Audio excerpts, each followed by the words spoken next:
What I do is inconsequential.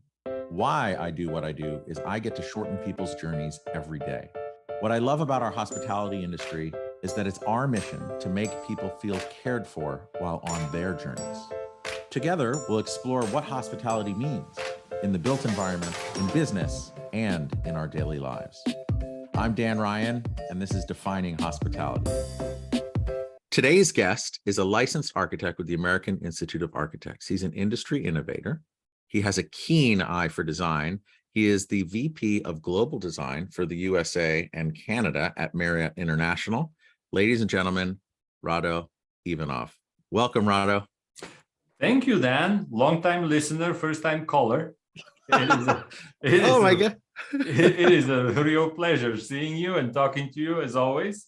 So thank you for inviting me. And you've been a staple of the hospitality industry for so long, and I've been a listener to your podcast probably from the very beginning. Thank you. And it was such an honor for you to invite me, and I look forward to talking to you today. Well, I'm so glad that we managed to secure some of your valuable time. I know you have so many exciting things that are happening, which I know we're going to dig into here in a few minutes, especially with Marriott as like an industry leader and innovator. Just all the big moves that you guys are undertaking, and we'll get there in a second. But first, I just want to let everyone know I first met Rado. I think we were working on the new Marriott HQ hotel in downtown Bethesda, which is it's a new tower that's built right next to where the new headquarters is moving. So from an office park in Bethesda down there, and working with you, I'm working with Berman Falk. We furnished all the furniture there, but it was just a pleasure to get to know you through that. And just, you're friends with a lot of my mutual friends down there at the headquarters. And it's just been cool to get to know you. And also the promotion that you've just received. I'd love to learn more about that, because it seems that as with all these big moves from the office park, or like the mothership, as I refer to it in Bethesda, to downtown, it's a radical shift. And it didn't just happen overnight. It was a very intentional, there was a lot of thought, a lot of leadership. And I think a lot of it was so value driven to create that move, which to me is just like a mind-blowing move and a real surprising move, but it was a very methodical and I think value-driven transformation. So why don't you tell us a little bit about it? Because I think we all want to know what the new Marriott headquarters is going to be like, and what does it all mean? Absolutely. So you're absolutely correct. This was a process that I believe started in 2016 or 2015. So it's been almost 7 years. And I was involved with it at the end of or mid 2018. I got involved, and it was supposed to be just a little side project that turned out into a full-time job, but that's a different story. The point is, the idea started in about 2015, and we started searching for a new site for the new headquarters. It was at the time Arne Sorensen's vision of upgrading the Marriott's headquarters to a location, to an experience that we all expect from an office building. So it wasn't just about just like hospitality. I mean, offices have evolved so much, and we're talking pre-pandemic. We're not even touching the pandemic yet, which happened during our construction, and we can spend three episodes on this one alone. But what Arne's vision was, we are very, for those of you and for those of the listeners who have been to the current headquarters, it's a very suburban campus. It's very horizontal. We have about 110,000 square feet, 110,000 square feet per floor in that building. Very dark floor plate by the nature of the design of that building, surrounded by a sea of parking and bordered by a few highways. So from there, we're going to a completely different location. We're in the middle of downtown Bethesda, a block away from Metro, a block away from a bus hub. We also have somewhere between 40 and 50 food and beverage venues within 10 minutes of walking distance from the headquarters. We have the Capitol Crescent bike path is a few blocks away as well. And we went from this horizontal structure to a 22-story tower, which is all glass filled with daylight. Not a single office, including our CEO's office, touches the exterior of the building. This is one of the most fascinating features in the building. Actually, every single office, including the CEO's and the president's office, Tony's and Stephanie's offices, they both are interior offices. So it was a radical change, but it was a purposeful change. It was a sought after change as well. So what I find that very I find it very interesting and shocking in a way, because mostly, you know, you hear about the executive offices being the corner suite at a top floor. What was the thinking behind making them interior? And are they on the top floor, the C-suite offices? No, actually they're not. And that was part of the vision as well. Being a high-rise building, we have a transfer floor. We have a low-rise elevator bank and a high-rise elevator bank. The transfer floor is where the executive offices are. The idea and the vision of the executives at the time of the conception of the design was that we didn't want to have the executive floor as a sterile space that nobody goes there, and you go there only if you're in trouble or if you're really somebody important. So the executives and the leadership team, they wanted to animate that space. They wanted people to go there and to have to go there even without having to do anything with the executive floor. So not only it's in the middle of the building, but it also has a miniature sky lobby. We call it the hub, which includes our IT support desk. It includes lounge space. It includes self-serve grab and go, and it's all outside within literally 50 feet from the CEO's office. So that was on purpose, and that freed up the top floor, which was our next challenge. Who goes on the top floor? Because in addition to having the best view, nobody's arguing that, it also is very symbolic. So we went back and forth, and Ty Breland, our chief HR officer, actually came up with the idea to create a learning center, and it's called the J.W. Marriott Associate Growth Center. And instead of being a work floor and having a single department on that floor, we actually, at the top of the building on the 21st floor, we have a space that's dedicated to learning, to growth, to development, that will be used by Marriott's associates from around the world, not just people that are based at HQ, but on-property people that come for training, people who come for team building. And it's built as a conference center with everything from pantries and support spaces to large rooms, breakout spaces, pre-function space. So it can accommodate many different types of meetings and groups, and even multiple groups at the same time. That's shocking to me, because I've actually never heard of that. And I think it's amazing and a testament to the amount of learning and growth and mentorship that happens in every large company. It's the most important thing to any company, right? How do you bring up the next round of leaders? Absolutely. And to put that above everyone else, that's not just symbolically, but physically, it's quite a testament. That's a huge step from anything I've heard of.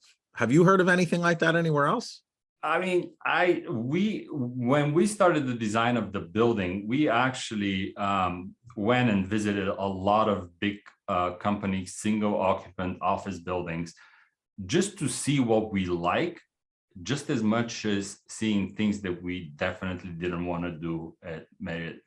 And it was amazing to, and these are all very, very large companies, all over the world. It's either their world or their US or North American headquarters that we visited, similar size to ours. We're about 750,000 square feet above ground. And with the underground parking, we're over 1 million square feet. So not that many companies have buildings of that size, but the ones that we visited, it was amazing, the range of features and connections and layouts that you would see. So it was kind of learning on the go, but we also wanted to do something completely different. We wanted to not just build an office building. We wanted to build a home. We wanted to put the Marriott soul and heart into the new building. So it went way above, let's have a beautiful office building, because there are many of those. But what makes it the Marriott home? What makes it the world's largest hospitality company headquarters? And there was a lot of thought that went into this. And actually, this was one of the reasons Jeff Voris, our vice president of global design strategies, and I were brought onto the project in 2018. And this was literally the task that we were given, which later on grew up into different things. But you have to make this the home of the world's largest hospitality company. And it's like, okay, well, all right, how do we do that? So Rado, as I'm hearing you say that, there's been so many conversations recently that I've had where friends or guests that I'm talking to work at these larger companies, more on the architectural design side, but they're the hospitality little silo within this big company, right? But all these other projects that are happening, whether it's office or aviation or wellness or whatever, they're bringing in the hospitality folks so that they could take these other projects and look at them through a hospitality lens, right? And what I'm hearing you say, obviously Marriott is the biggest hospitality company in the world. What were the challenges and outcomes in taking this big Class A, beautiful new office tower and looking at it through a hospitality lens? Like, I guess before you answer that, how do you look at what hospitality means, number one, and number two, how did that filter apply to this new amazing move downtown that you're doing? It's hospitality to me is an experience, Dan. We humans, we have the ability of putting our finger on anything that we don't like. We're very good at pointing. I don't like sour. I don't like sweet. I don't like light. I don't like green. I don't like something. But if you ask people what makes them happy and what they like and what creates a good experience for them, they can't always define it. So I think if a space, a location, a building, if it feels good, if it makes us feel good, it's probably because it's providing an experience for all the 5 senses. It's not just the visual, it's not just the proportions, but we have to take into account everything else that's happening. The tactile, the sounds, the smell, the taste. I mean, we go to restaurants and it's not that impressive of a design or space, but the food is so amazing and we kept coming back to the same place. It might be a hole in the wall somewhere. So it's about combining these 5 senses into an experience as, in my opinion, what creates great hospitality. And hospitality as an industry is what makes the world a smaller place through the power of travel. So getting that experience and expanding it around the world, this is what makes our industry, and this is what we're trying to bring into an office building. Does that answer your question? It does. So now if you look at, when you guys, I think in 2018, you mentioned Jeff and you were brought on to help kind of lead this transition into the new building or help design the new building. Were you two going to all these other Class A single occupant office buildings and seeing what you like and what you don't like? Were you like, was it an ongoing trip of seeing what was happening? No, everything has to come to an end in design, as little as we all like it as designers and architects. But eventually, no, we did the tour, and then we sat down and we said, none of this is actually what we're looking for. We need something different, because Okay, so that sorry to cut you off, because that to me is really interesting, because I heard you say a couple times, like, it's okay, we all like what's good and we're drawn to what's good, but then to also, I also feel, and I think you do too, is sometimes the things that we don't like are also the most informative, right? Because it's, you're so repelled by that it's like it puts you off in a new direction, right? So as you're looking at all these things, if you could generalize, what were, if the top 3 things you did not want it to be, what did you not want this new thing to be? We didn't want the space to feel impersonal. We wanted people to feel comfortable. The scale of everything that we were putting in was extremely important, and it varies so dramatically through the building that it's mind-boggling. For example, our main lobby is almost 40 feet tall space.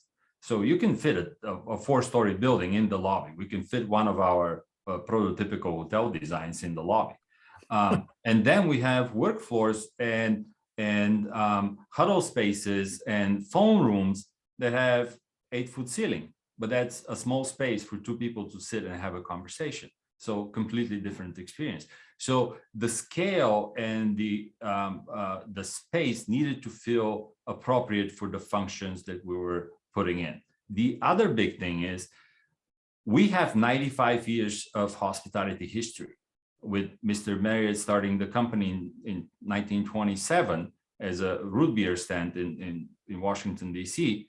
For the last 95 years, we have a very rich history that we wanted to bring into the building without turning the building into a museum.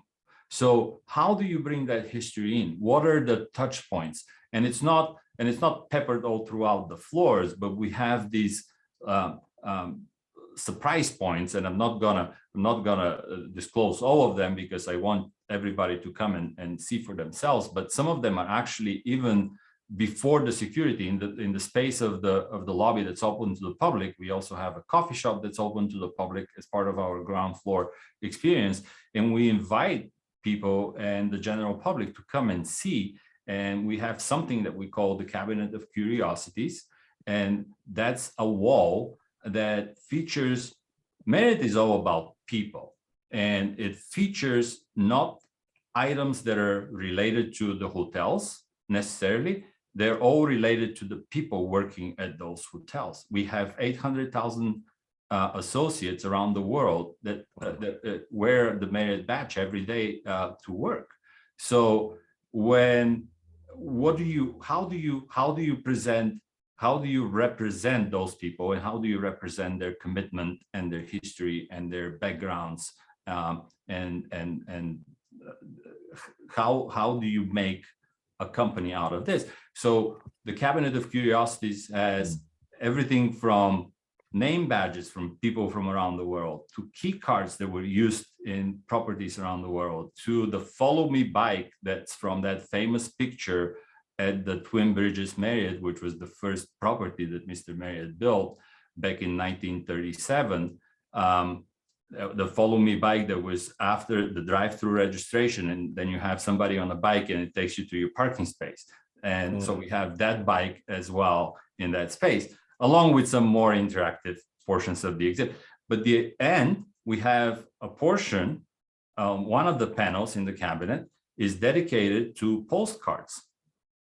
And these are postcards that they feature Marriott properties, but they're not traditional postcards. These are postcards that were created through, there was a little competition that they announced, and all Marriott employees from around the world were able to submit a design for a postcard. And the only requirement was to feature a Marriott property.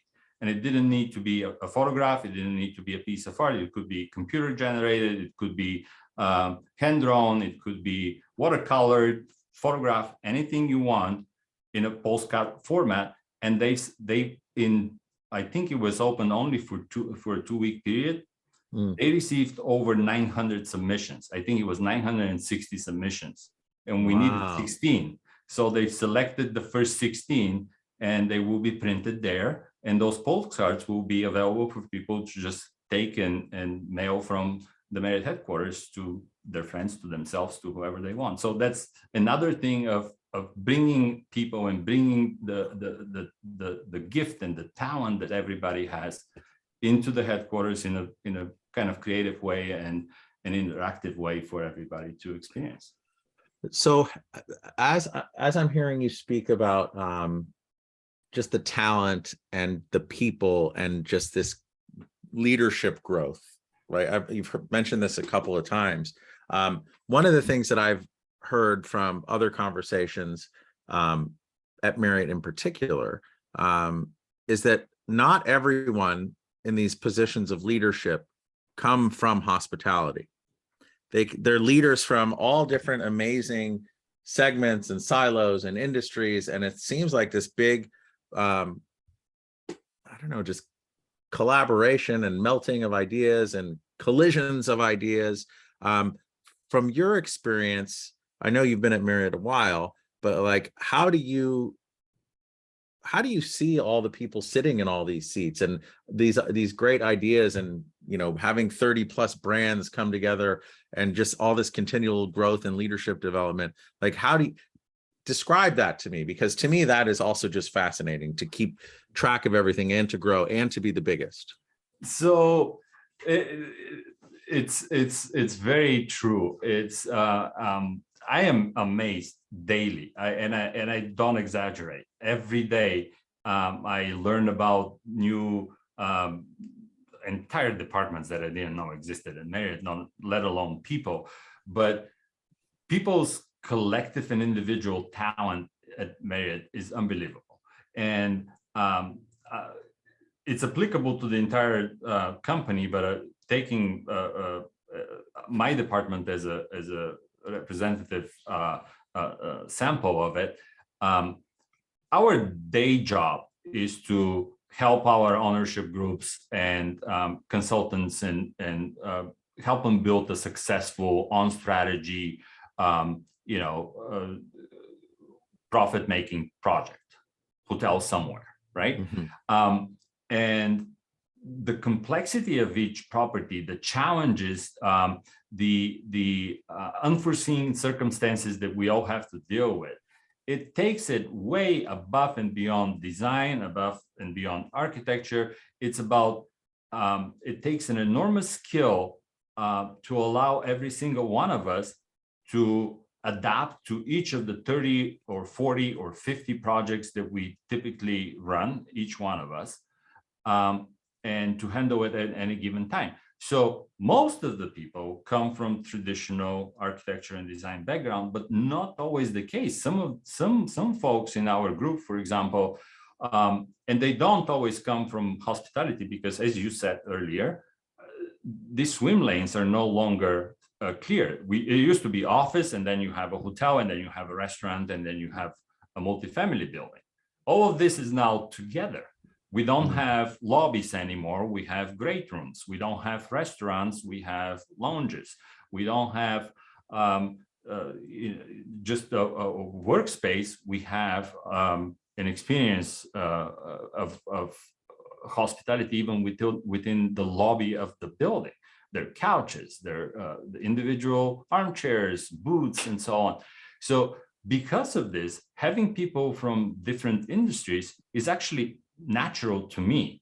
But you would find, even within our group, you would find folks that have done offices exclusively in their past, or they have done or they have worked multifamily, but they all bring something to the hospitality industry and to the world of Marriott that makes the hotels better. I have a friend and a colleague, David Alleman. He started as the front desk clerk at the Marriott in Puerto Rico. And he's now an architect, and he runs a lot of our Caribbean and Latin American projects from the headquarters here in Bethesda. 15, 20 Wow. years later. So you have people that have built their career from a doorman or a housekeeping attendant all the way through managing a continent of projects or properties.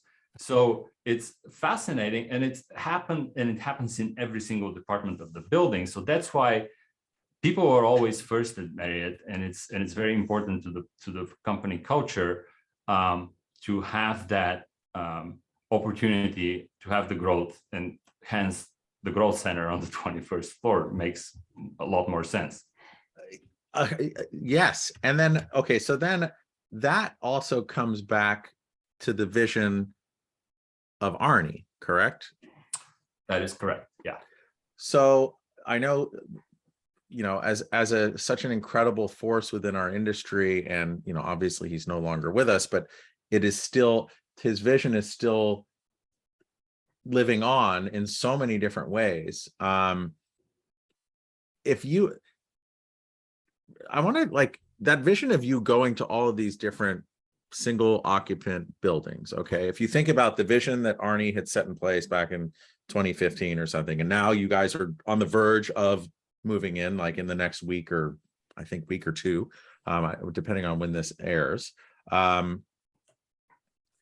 If you envision another group like yourself going around, that was going around to look at all the things that all the different single occupant buildings, when someone else is gonna do their own building and then they come look at your building, what do you think that they would walk away feeling? Like, how would that impact and inspire them? Well, I hope it will. I know we're getting a lot of requests for people to tour the building, even when it was still under construction. And our policy was to wait for the building to open before we bring our partners and friends in, because just like a home, we want to show the best of the best and not halfway through construction. So with that said, I hope that they would walk away after seeing the building and after being able to experience all the amenities and the features that we have built into the design. I hope that they would walk away with a feeling of hospitality. I hope that they would walk away with a feeling of scale, of great design, of warm design. We did use very warm materials throughout the building. It's not the typical office finishes that you would see. We have a lot of wood, we have a lot of exposed concrete, we have open ceilings. It is very it's not industrial looking, and I can't wait to tour you as our guest, of course, but it's more about having the openness and the welcomeness. And I hope that these guys would walk away with something that they can learn from, and they can aim at building into their future headquarters or office buildings. Yeah. And part of me feels that what I'm hoping when you tour me around and I walk around is I'm expecting, and I know I won't be let down, this much better fusion between hospitality and office and just experience. I know I've just heard so much about it, and I'm so excited. And also, if you think about it from a recruiting perspective, I know that I've had a lot of friends over the years that have applied and got very far down the road to where, like, they had a job offer in front of them to go work at Marriott, which is like, oh my God, this is amazing. Like, I'm so honored that they saw value in me and all this. And they're like, but I don't know if I could go work in suburban Bethesda. Like, it's just hard to get to and blah, blah, blah, which in reality, it's like a 5-minute bus ride or 5-minute shuttle ride from the existing metro station, but whatever, everyone wants convenience. But when I think about the handful of people that I know that got to that point at the previous HQ, I think that you're basically taking that away 100% by being a block from the metro. Like, how are you guys looking at that from a people and recruiting perspective? Well, that was definitely a huge consideration and a big push behind finding a location close to metro, close to public transport. We have had issues that you were mentioning with people literally refusing job offers because of the location. Yeah. I mean, younger people, they prefer not to own a car. They prefer to take public transportation. They prefer to walk. They prefer to ride their scooters. That was not quite possible with the current location of the old headquarters. The new location is all of the above and then some. And not only that, but people are paying more and more attention to sustainability and building efficiency and green features, and we can go on and on and on of every certification that we've gotten for the new, and we're still to get some of them for the new headquarters, everything from LEED Gold for core and shell to we're still waiting on the LEED Gold for commercial interiors. We have Fit Well certification on as a target as well, which is it has a lot more to do with the experiences within the building, whether it's healthy food choices, clean air, clean water, fitness facilities, and so on. So all of these things are something that people expect from office buildings nowadays, and they would make their choice based on whether this employer or this company offers any or all of those, or they would go to the next guy over. It's just how it works. Money is not everything, and salary is important, I know, but it's an extra benefit. It's like it's a tangible benefit that's not necessarily cash related, but it's also just like lifestyle related. Look, absolutely. You know, I mean, I was just going to say, for me, moving to Connecticut, I still have an office in the city, but like, I just miss walking around a lot more. It's not that I can't just go walk here, but I like walking around other people. I like the density. I miss it. So I'm super excited for this new chapter that you guys are doing, but I'm sorry I had to cut you off there. What were you about to say there? No, I was going to say, I mean, even if you look at some of the amenities that we've designed into the new building, our fitness center is one of the best fitness centers I've been to ever. I mean, we have 14-foot ceilings, and we have floor-to-ceiling windows, and literally the latest and the greatest from fitness equipment perspective from our partners, the three big fitness manufacturers. For our daycare, we have probably the best daycare in town. We have 8,000 square foot outdoor playground on the 3rd floor, completely covered, protected. No way. Yep, true story. Okay, so wait, that sounds amazing. So wait, let's say, my kids are a little bit older now, but let's say I was working there and I had, my younger kids who weren't yet in grammar school, so to speak, maybe before kindergarten. Can I just bring them there to daycare? How does that work? Yep. Just like any other daycare, but it's only available to Marriott Associates, and it's a state-of-the-art facility that we've designed with our partners at Gensler. We have everything from STEM rooms and labs and classrooms, and but by far the kid in me, the outdoor playground is something, because it is outdoor space, but it's covered. It's literally usable year round because it's covered. It's got fans on the ceiling. It's got outdoor equipment, slides, and 2 different groups for the younger kids and those that are a little bit older. So there are different slides, higher slides, lower slides, all of that, swings and so on. So do you have that right now at the existing HQ? We have a daycare. No, but it's nothing. It doesn't nearly compare to this. No, from a facilities perspective. Wow, yeah. So that's huge. One of many features that we have in the new building. What else? We have the 21st century version of the hot shop. That would be our cafeteria, which is very well designed, very elevated. It has everything from international station to pre-ordering to mobile ordering, so you can just go and pick it up. It will be waiting in a designated cubby. It's all self-pay. You don't have to wait for anything. There are checkout stations throughout the space, and you go and of course there are line stations as well where you can order a burger and have it cooked for you and wait there, or have a salad made for you. And so I actually I have a question, because I don't remember exactly when it was, because we have this 2-year pandemic. Everything is last year in my book. I keep telling people it's last year. It was 3 years ago. Yeah, so it was either 3 or 4 or 5 years ago. I don't remember when, but the existing HQ did a complete lobby transformation, right? Where, and I thought it like some pretty incredible and innovative experiments with kind of glass collaboration rooms, huddle rooms,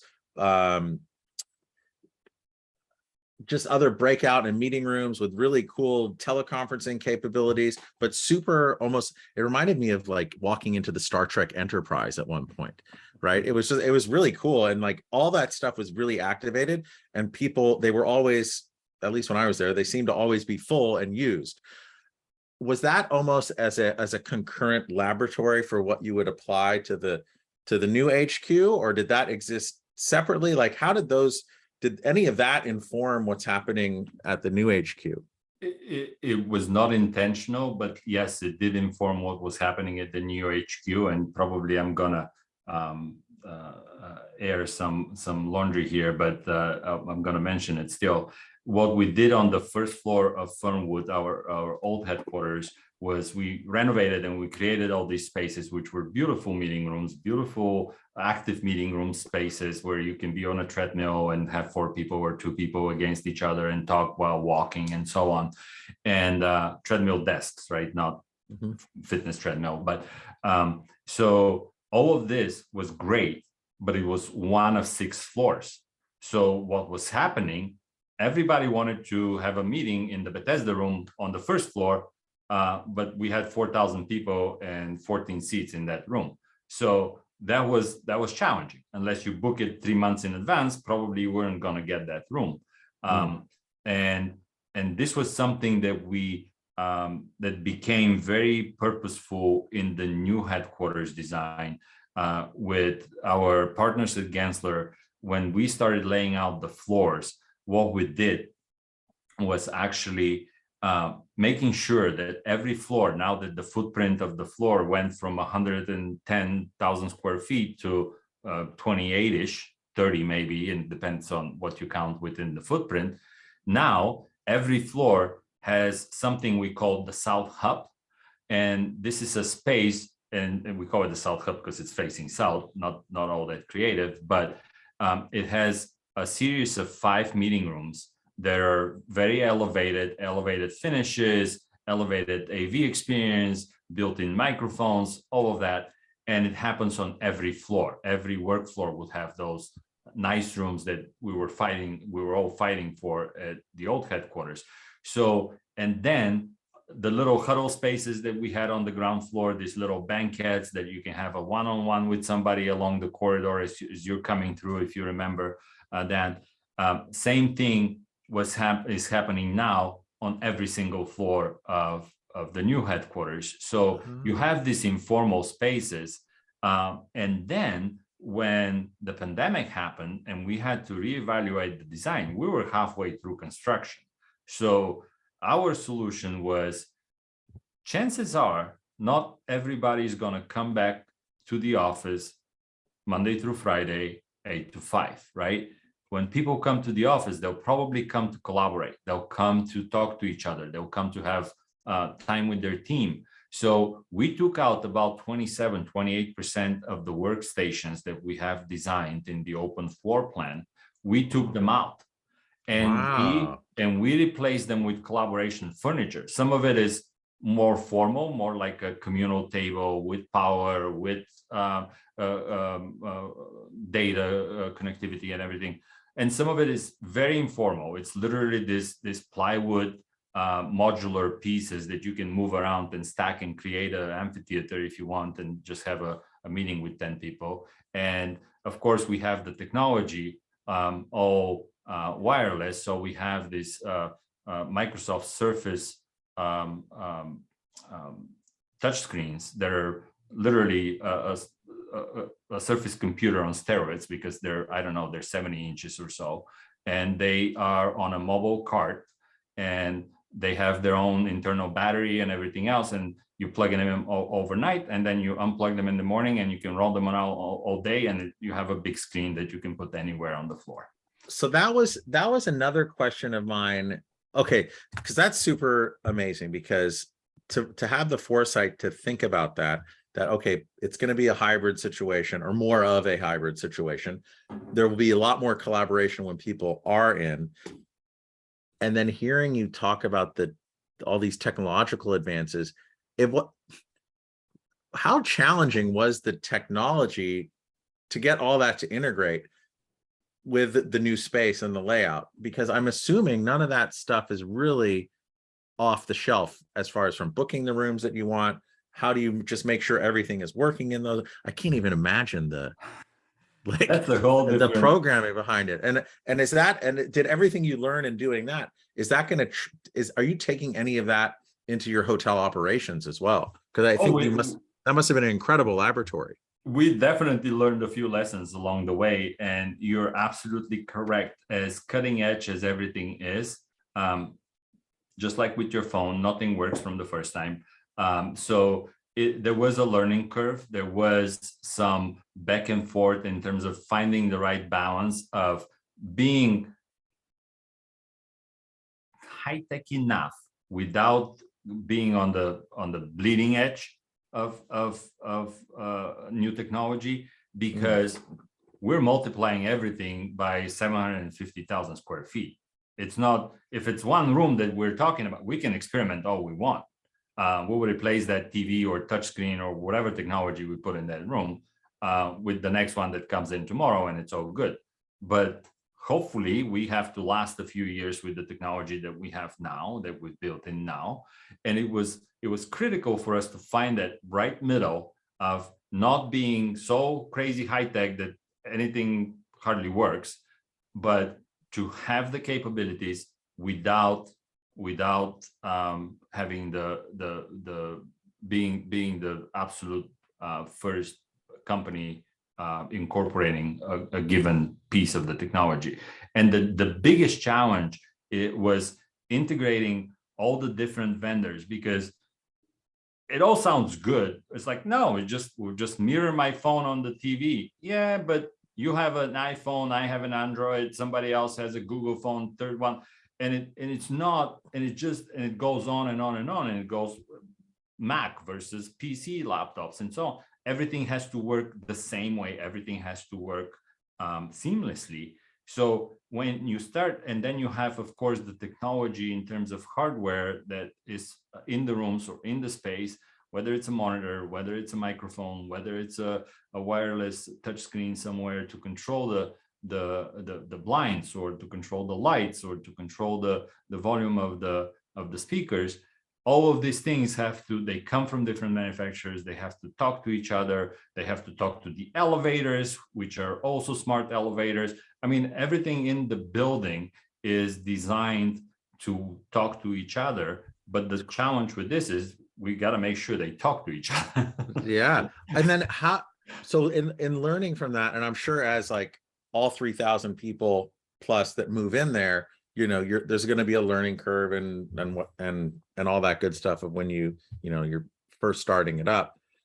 How I as getting everything to talk and be seamless in a way, as a business traveler too, it's also frustrating for me when I check into a room like what is going on? Did you take any learnings from developing HQ to the guest room experience, or a future guest room experience that might be coming?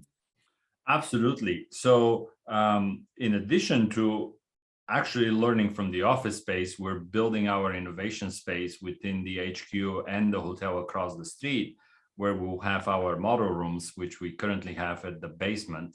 at Fernwood at the old headquarters, and we are continuing to develop these technologies and test them in an actual hotel room, not an actual hotel room, but in a hotel room mock-up and hotel room environment.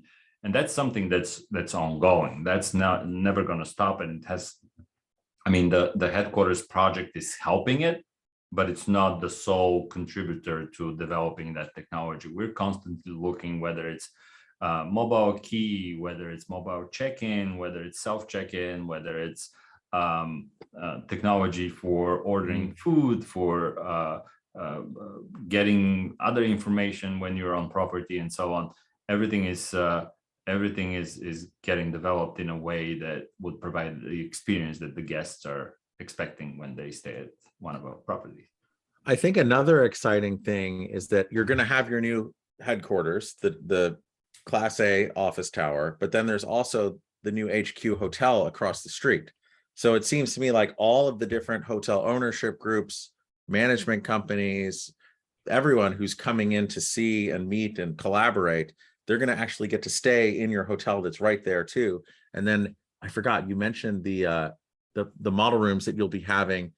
Someone was telling me, I think it's like a secret, there's going to be like a secret floor, which will be like a laboratory in the hotel where you'll build out the model rooms so that everything is going to be right there and so convenient and dense. To walk us through that. Yeah, I know, no pressure, right, on the hotel.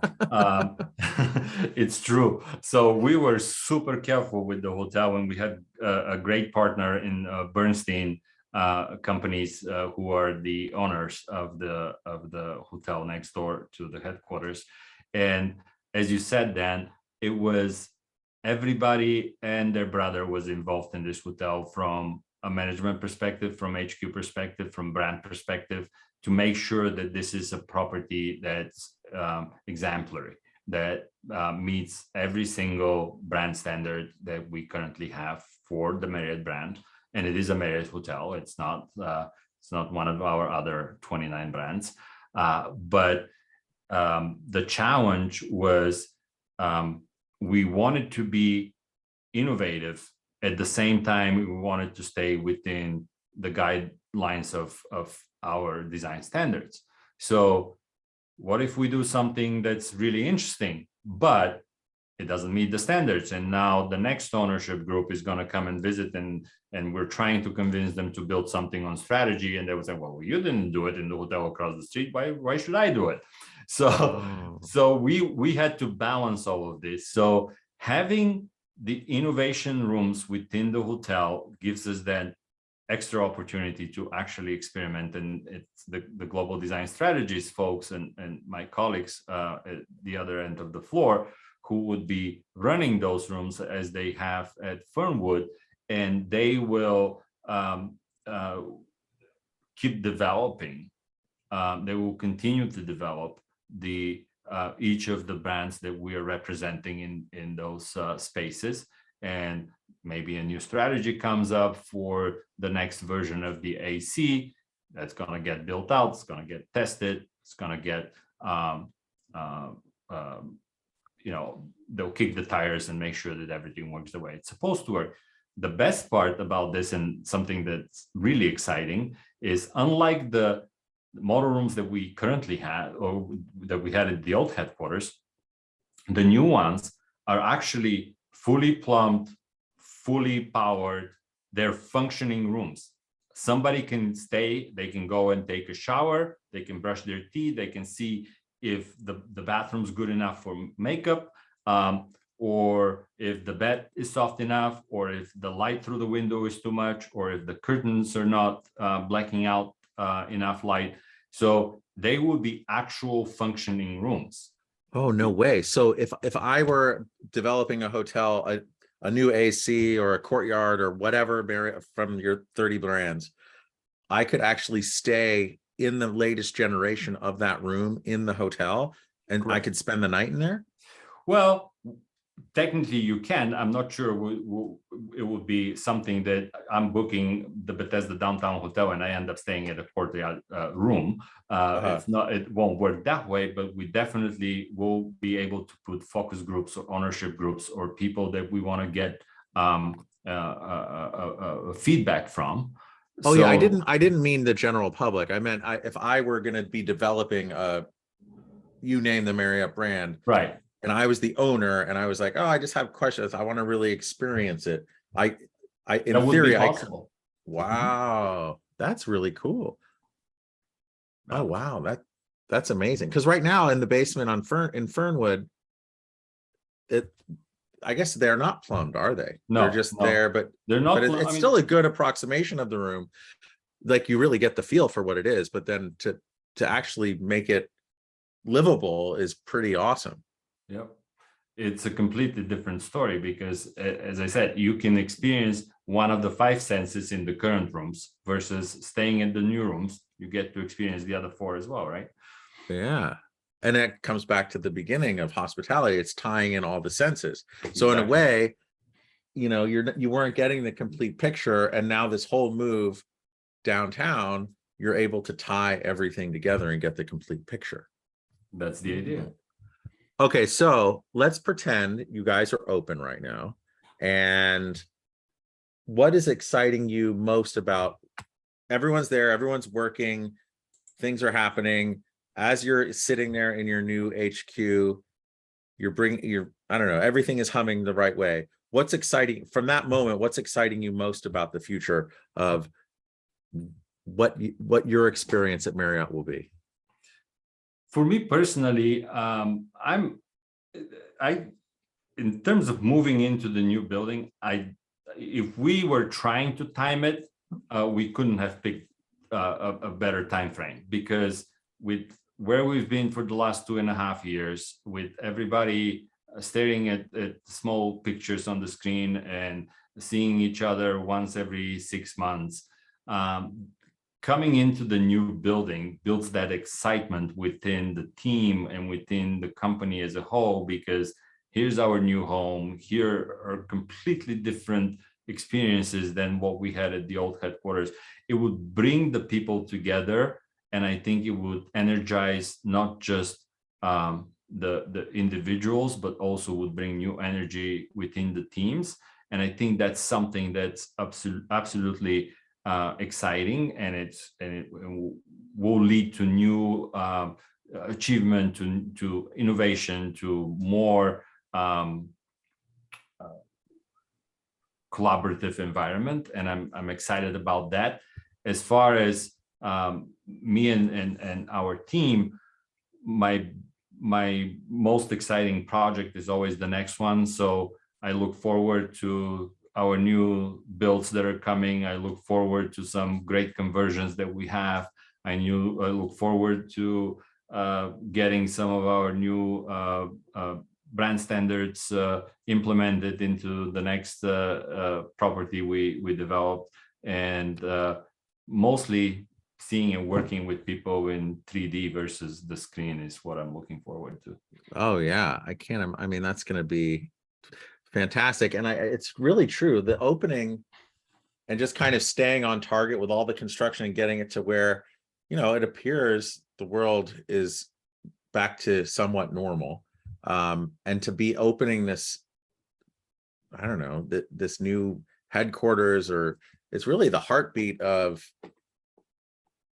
Marriott, really. But to be able to have this open for the world's largest hospitality company right now at this time, I mean, that really the timing couldn't be better. So it's almost as if with Arnie's vision took all of this into account, and then here we are, and it's all happening.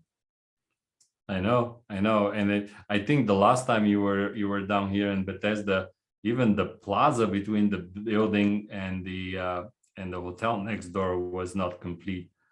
So I can't wait to have you over and experience that outdoor space as well, which is beautiful. And it's a pedestrian plaza. It's kind of intimate, but it's also connecting two very major streets within downtown Bethesda. And it has the outdoor space for the hotel lobby, bar, and restaurant, and it has the outdoor space for the HQ coffee shop, and they all have these folding partitions that open up on nice days like today, and it becomes this absolutely activated space by even people that are not, you can see, sometimes I would sit and watch people and you can see them walking down one side or the other, and they see the plaza and they weren't going that way by any means of the by any stretch of the imagination. They all 90-degree turn and straight into the plaza, and they start wandering around. So it works. It works, and we've done a few things right, I think, at least based on these early experiences. And I can't wait to get everybody in the building and get the feedback. And I'm pretty sure it will be a living project. We'll be able to improve further. But transitioning Marriott from not simply being the world's largest hotel company, but also being the world's favorite travel company, I hope that the new headquarters will have a big role into that. Yeah, and just so everyone knows, all 3,000 people are going to move in day one. Yeah, Monday morning. Yeah, imagine that, Dan, right? Like, what can possibly go wrong with that? No, it is. We have a very strong change management team within the company, and they have worked with every single department in the building to we have these move champions. Those are folks that are leading the each of the departments from a transition perspective, and they get coordinated in terms of what department moves on what date, and it would be a process that would continue over 6 or 7 weeks before all the 3,000 people are into the building. And then throughout that time, we have people that are they have different uniforms and they're identifiable, and they're there to help you, whether you need to understand how to plug your computer, or how to call the elevator, or how to get to the turnstiles, or anything in between. They'll be there to help everybody and guide everybody, and that's why we can't have everybody on the same date, because I'm just always so fascinated how just these, like a change management team or the people in the different color uniforms, like how large organizations manage change, because it really, everything is always changing, but this is a dramatic change. And to have someone easily recognizable that I can be like, hey, I can't make this thing work, and just having them be there so that, you know, you're really like lowering everyone's stress and anxiety about a move. Because people, you know, I'm sure there's people who are just used to it for 30 years being at Fernwood, and I'm sure there's a lot of stress. As exciting as it is, I'm sure there's a lot of people who are really stressed out about change as well. Oh, absolutely. And as we were talking earlier, there's no such thing as first impression twice, right? So if you come in and that first impression is a negative experience, I mean, it will take a while before people change their minds. So what we're trying to do is make that first impression, first experience as flawless and as fluid and as exciting as it can possibly be, so that not only that individual feels good coming into the new building, but they also build the excitement with all of their friends and all of their colleagues that they're talking about. Because imagine if you were the first one coming in on Monday and go, "Ooh, it took me half an hour to get through the turnstiles." The guys that are coming on Tuesday, they'll never show up. So that's the last thing we want, right? So we are trying, and these folks from the change management team and the people that will be guiding actually the associates, they have been training for weeks of what and how and why, and so we hope that it will be a very smooth process. Yeah, and it's also thinking about just all the lessons that you guys have learned just as providers of hospitality. It's like the ultimate laboratory of change, right? It's like someone coming in off a red eye, checking in, being late for a meeting, but like times 100, right? Exactly. and for your own employees and teammates, right? It's so the stakes are very high, and it's I'm so excited to come down and and get a tour and see what it's all about. I cannot wait. I always compare it to building your own house, right? And when you build your own house, every single cousin and uncle has an opinion, right? Because they have a kitchen, so they know how to design your kitchen as well.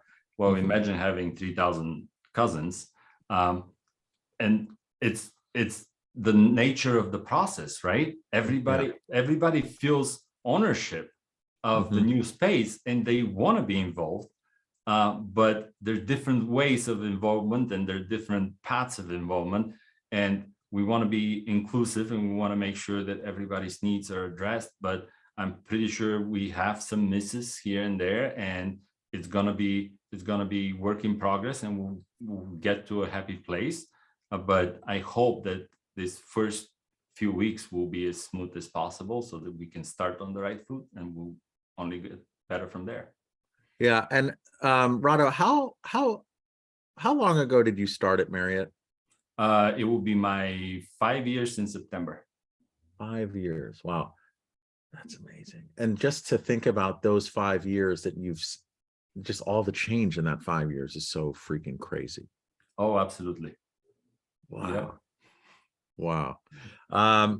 Well, this has been so wonderful. Rado, how can people connect with you after listening to this? LinkedIn, probably the best way. Right. I don't do a lot of social media, but LinkedIn, I'm there, so you can always find me there. And I am doing my best to respond to all the notes I get. But if it takes a few days, please be patient. Awesome. And we'll put that in the liner notes as well. And then also we'll put up the Marriott website and everything else. But Rado, I want to say thank you so much. I'm so excited for this transformational change at Marriott. And I'm just also so honored and grateful for your time. Dan, it was a pleasure. As I said in the beginning, I've been listening to your episodes all the time. So being a part of it was a dream come true, and I really appreciate the invite. And as always, great seeing you, great talking to you.